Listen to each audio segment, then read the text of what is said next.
Video में मैं बात कर रहा हूँ रिगार्डिंग CHSL के पोस्ट प्रेफरेंस से रिलेटेड। ये पोस्ट प्रेफरेंस ये नहीं है कि ये जो मैं बता रहा हूँ पोस्ट आप यही ऑर्डर में डाल दो। ये मैं वीडियो बना रहा हूँ कि जो ज़्यादातर ट्रेंड में रहती है पोस्टें उसके रिगार्डिंग मैं बात कर रहा हूँ। देखिए एसएससी के एग्ज़ाम्स में सबसे बड़ा जो एग्ज़ाम्स होता है, आपके जो पेपर होते हैं उनसे कहीं ज़्यादा जो कठिन होता है चीज़ वो होता है पोस्ट का सिलेक्शन करना, पोस्ट का भरना। जब आप ऑर्डर भरते हो पोस्ट का तो ये बहुत डिफ़िकल्ट हो पा रहा होता है आपके लिए, राइट। हमने कई बार देखा है कि बच्चों के नंबर अच्छे होते हैं, पोस्ट का सही नॉलेज नहीं रहता है, इसकी वजह से वो पोस्ट कोई ऐसी ले लेते हैं एंड बाद में वो रिग्रेट फील करते हैं। ये सीजीएल में तो बहुत ज़्यादा देखने को मिलता है बिकॉज वहाँ पे 50 डिपार्टमेंट है और यही सेम कुछ 10+2 में भी होने वाला है, ठीक है ना। तो बहुत सारे लोग जो नए होते हैं, क्योंकि बहुत सारी मिनिस्ट्री है, बहुत सारी पोस्टें हैं और हर एक पोस्ट का आपको डिटेल नहीं मालूम चल पाता, राइट। तो इस वजह से हम पोस्ट का ऑर्डर भरने में ध्यान नहीं रख पाते और दिक्कतें आ जाती हैं। तो पहली बात ये जो मैं आपको बता रहा हूँ ये कुछ ऐसी पोस्टें हैं जिनमें नंबर ऑफ़ वैकेंसी ज़्यादा है। पहली चीज़ तो अगर कुछ में वैकेंसी कम है, जैसे 5, 10, 4 ऐसे करके वो पोस्टें नहीं ली गई हैं, वो भी ट्रेंड में रहती है। जैसे कि वाइस प्रेसिडेंट वाला हो गया आपका, मिनिस्ट्री ऑफ होम अफेयर्स हो गया, कुछ एक एक दो दो पोस्टें, मैं उसको इसमें नहीं इंक्लूड कर रहा हूँ। मैं ये पोस्टें इसमें लिया हूँ जो ज़्यादातर बच्चों के डिमांड में रहती है और जिनकी संख्या भी ठीक ठाक है, राइट। तो ये लेने का वजह या उनके हिट लिस्ट में क्यों है मैं वो बता रहा हूँ आपको, वो ध्यान से समझिएगा।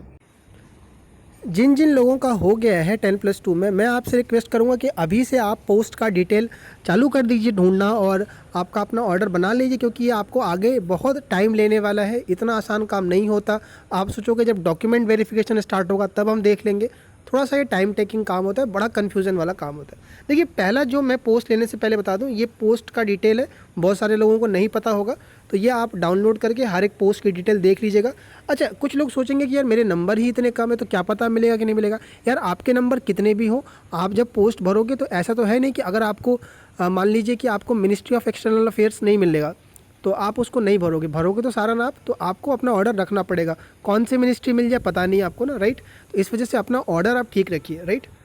तो सबसे पहला जो मैंने पोस्ट लिया है वो है मिनिस्ट्री ऑफ एक्सटर्नल अफेयर्स, जिसकी वैकेंसी भी ठीक ठाक रहती है और जो काफ़ी डिमांड में रहती है बच्चों के। अब आप मुझसे ज़रूर पूछने लग जाओगे कि यार मेरे नंबर तो इतने हैं, क्या मुझे ये पोस्ट मिल पाएगी। आप कमेंट में मार्क्स लिखिए अपने, मैं एक वीडियो बनाऊंगा इस पर। देखो यार एग्जैक्ट पोस्ट बता पाना ना ये कोई भी नहीं बता पाएगा, बिकॉज इतनी सारी मिनिस्ट्री, गैप बहुत सारा कम रहता है, लेकिन एक आइडिया लगा लेता है आदमी कि हाँ यार इतने के आसपास रहेगा। तो मैं जो बता रहा हूँ कि क्या रीज़न होता है ये इतना ऊपर रखने का या इतना ट्रेंड में रहने का MEA। सबसे पहली चीज़ होती है कि दिल्ली पोस्टिंग। एक बात याद रखिएगा कि एसएससी की जितनी भी पोस्टें हैं 10+2 में CHSL में, उसमें दिल्ली पोस्टिंग की बड़ी डिमांड रहती है बच्चे।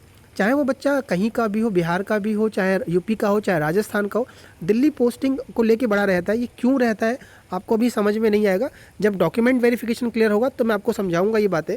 बस मान के चलना कि दिल्ली की बड़ी डिमांड रहती है, तो पहले इसमें दिल्ली पोस्टिंग रहती है। अच्छा, मैं MEA दोनों कवर कर रहा हूँ, इसमें एक पासपोर्ट में होता है और एक आपका मेन ऑफिस में होता है, सेंट्रल पासपोर्ट ऑफिस का। अच्छा, दूसरा बताऊं कि MEA की जो बिल्डिंग है, आपका जो इंफ्रास्ट्रक्चर वो बड़ा शानदार है, उसकी बिल्डिंग बहुत अच्छी है और ये बहुत बड़ा इम्पैक्ट डालता है आपके वर्किंग नेचर पे। आप एक ऐसे ऑफिस में हो जहाँ पर फर्नीचर वगैरह ठीक नहीं है और प्रॉपर हवा के लिए भी नहीं, मतलब AC वगैरह का भी नहीं है, तो वहाँ पर आपकी एफिशिएंसी अलग रहती है। लेकिन जहाँ पर बिल्डिंग वगैरह अच्छा रहता है तो वहाँ पर आपकी एफिशिएंसी अलग रहती है। तो ये बड़ा ही अच्छा है बिल्डिंग, ये ध्यान रखना।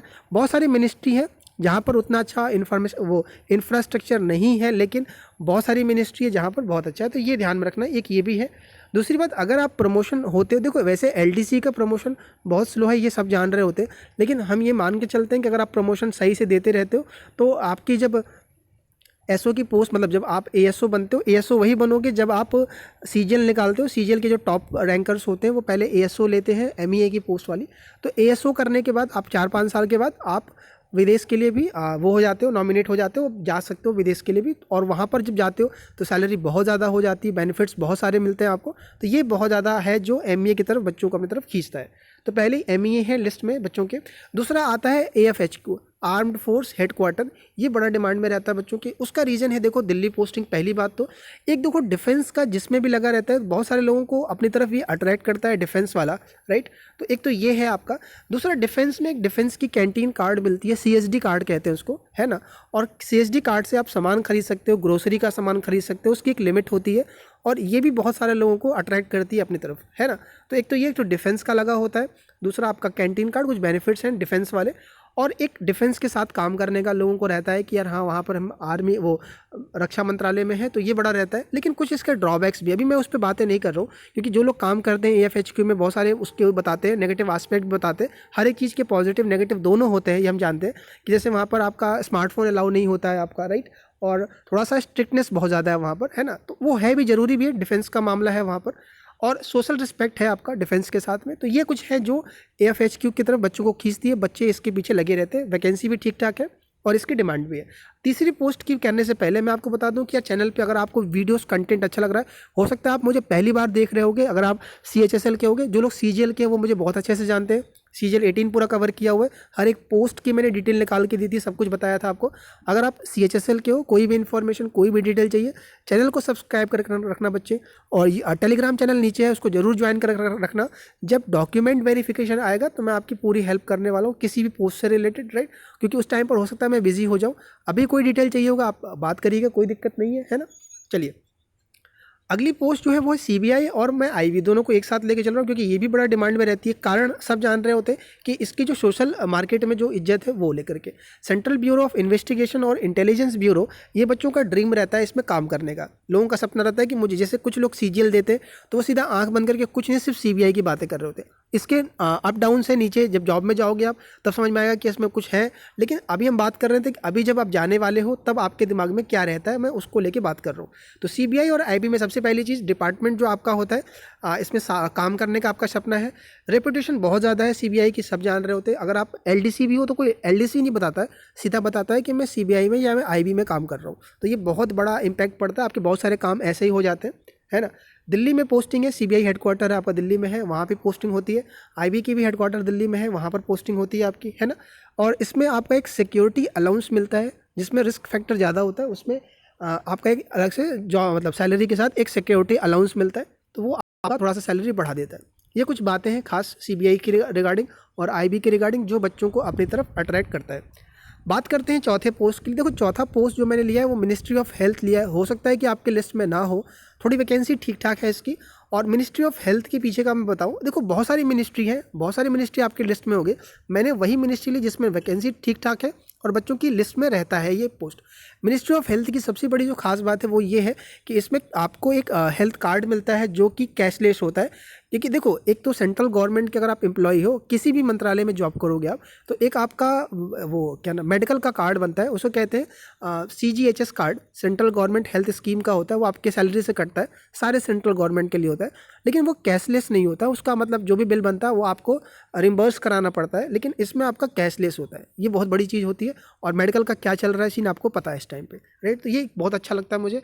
पोस्टिंग दिल्ली में होती है हेल्थ मिनिस्ट्री के अंदर। तो ये वर्कलोड का मुझे 2-3 लोगों ने बताया कि कम रहता है। अभी प्रेजेंट टाइम में काम बढ़ गया कोविड की वजह से, हो सकता है कि कुछ अलग चीज़ें रहा होगा।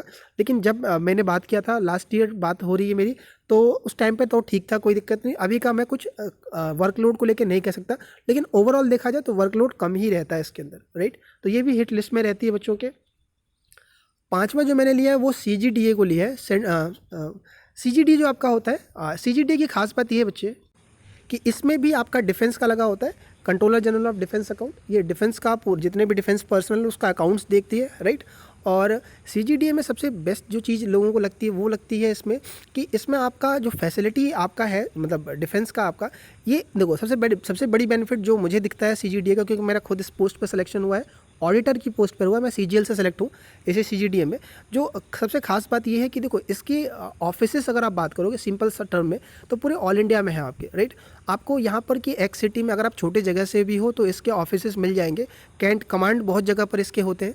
दूसरा ये होता है कि इसमें होम पोस्टिंग के चांसेस रहते हैं आपके। जैसे मान लीजिए आप जयपुर से हो और मान लीजिए इनिशियली आपको पोस्टिंग कहीं और मिल गई, मेरठ में मिल गई, तो आप कुछ टाइम काम करने के बाद अपना जयपुर में ट्रांसफ़र करा लोगे, क्योंकि वहाँ पर डिफेंस के कई ऑफिसेस होंगे आपके इसके, ठीक है ना। तो इसमें होम पोस्टिंग आने का बड़ा चांस रहता है, बहुत ईजिली मिल जाता है। दूसरा इसमें यह है कि इसमें भी जैसे मिनिस्ट्री ऑफ डिफेंस में कैंटीन कार्ड मिलता है, इसमें भी कैंटीन की सुविधा मिलती है। कैंटीन से सामान आप सस्ते रेट पे ले लेते हो, और ये भी रहता है क्योंकि देखो अगर आप कोई पोस्ट लेते हो सीजीएल की या 10+2 की लेते हो, सीएचएसएल की लेते हो, तो आपको ये अदर बेनिफिट नहीं मिलता, आपको सिर्फ सैलरी मिलता है और काम करोगे। लेकिन एक कैंटीन का मिलता है, थोड़ा सा लोगों को अपने तरफ अट्रैक्ट करता है यार कि चलो कम से कम कुछ सामान तो कुछ तो हमें बेनिफिट मिलेगा ये चीज़ रहने का। दूसरी बात, रहने के लिए कैंट एरिया जो होता है आपका, क्योंकि ऑफिसेस कैंट में ही रहते हैं आपके, इनके CGDA के, जो मतलब जहाँ आर्मी की यूनिट रहती है, कमांड होता है उनका, वहीं पर इनके छोटे छोटे ऑफिस बने होते हैं अंदर ही कैंट के अंदर। तो वहीं पर आपको काम करना होता है। तो रहने के लिए भी क्वार्टर मिल जाते हैं आपको, है ना। और क्वार्टर जब मिल जाते हैं आपको तो आपका बहुत सारा एक्सपेंस बच जाता है, वो तो चलो आपका मिलता है आपको रहने के लिए HRA, लेकिन एक अंदर रहने का माहौल अलग रहता है और क्वार्टर अच्छे होते हैं आर्मी के रहने वाले, और पीसफुल रहता है, सिक्योरिटी काफ़ी रहती है। तो ये एक बड़ा बेनिफिट रहता है आपका, है ना, CGDA की तरफ लोगों को अट्रैक्ट करने का। मुझे जो पर्सनली दिखता है, जो मैंने CGL में लेने के प्रति मैंने सोचा था, वो है ट्रांसफ़र का, राइट। ट्रांसफ़र इसमें अभी भी ओपन है। सेंट्रल गवर्नमेंट की बहुत सारी जॉब में है जिनमें से ट्रांसफ़र लगभग कम सा हो गया या बंद सा है। अभी CGD ऐसा है कि जिसमें ट्रांसफ़र हो रहे हैं, कोई दिक्कत नहीं है, और इसके ऑफिसेज बहुत जगह है पहले, तो ट्रांसफ़र ईजिली हो जाता है, राइट। तो ये मैंने 5 पोस्टें ली हैं जिनमें वैकेंसी ठीक ठाक थी, बच्चों के लिस्ट में भी है, और इसको लोग ऑप्ट करेंगे पे। तो आप इसको देख सकते हो अपने, मेरे वो रहेगा, अपना ऑर्डर अपना सेट करिएगा। अब जिसके नंबर बहुत अच्छे होंगे, तो अगर आप वाइस प्रेसिडेंट चाहिए जिसमें एक ही पोस्ट है आपका, तो वो सिंपल आप ऑप्ट करोगे। लेकिन अगर आप ओवरऑल टर्म में देखोगे तो आप सब कुछ लेके चलना। अच्छा, पोस्ट चुनते वक्त क्या क्या ध्यान में रखनी चाहिए बातें, लोग जनरली क्या ध्यान में रखते हैं, सबसे पहला ध्यान रखते हैं कि यार सैलरी कैसी है, बेनिफिट वगैरह क्या है, ये सब चीज़ें। लेकिन अभी जो ट्रेंड में चल रहा है उसको जरूर देख के रखा करो, राइट। ये क्या चल रहा है प्रेजेंट टाइम में, लोग इस समय जो ज़्यादा ध्यान दे रहे हैं वो जॉब से ज़्यादा नहीं, सैलरी पर ज़्यादा नहीं, ज़्यादातर होम पोस्टिंग पर ध्यान दे रहे हैं, और वो बहुत ज़रूरी है। तो आपको ये चीज़ समझ के चलनी है कि प्रेजेंट में क्या है क्या नहीं है। लेकिन सबकी अपनी अपनी अलग अलग रिक्वायरमेंट होती है, क्योंकि आपके नंबर है, आपके मार्क्स से नौकरी आपको करनी है, सैलरी आपको लेनी है, तो ये फैसला भी आपको ही करना है। तो आराम से देख करके रिसर्च करिए। मैं और वीडियो लेके आ रहा हूँ से 10+2 के ऊपर, कौन से पोस्ट के लिए कितना जा पाएगा मैं रफ़ आइडिया दे दूंगा। बाकी कोई पोस्ट से रिलेटेड क्या सीक्वेंस होना चाहिए, आप कोई डाउट है तो आप मुझसे, मैं ज़रूर आपकी हेल्प कर दूंगा।